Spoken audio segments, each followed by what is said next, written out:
John Barton from Rochester College.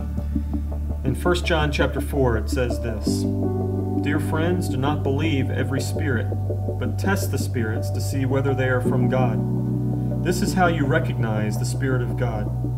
Every spirit that acknowledges that Jesus Christ has come in the flesh is from God."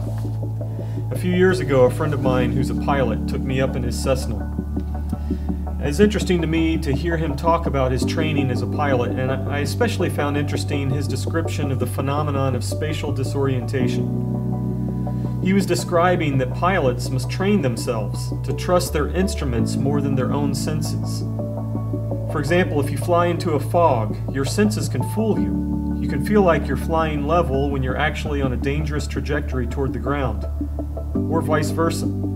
You have to learn as a pilot that your perceptions, your instincts, your feelings, your senses cannot always be trusted, but your instruments can and should be trusted. In 1 John, John talks about spiritual disorientation. He says that there are things that feel or seem spiritual, godly, and good that aren't necessarily so. We can't always trust our spiritual instincts. Sometimes we fly into a fog of life, or life experiences can deceive us. And so John says, this is how you know that you're flying well.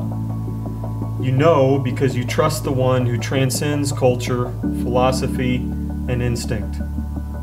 Today, whether you're flying on a clear day or you're in a time of foggy confusion, let the words of the song be your encouragement. Turn your eyes upon Jesus, look full in his wonderful face, and the things of life will grow strangely dim in the light of his glory and grace. May you find direction in this day as you serve the Lord.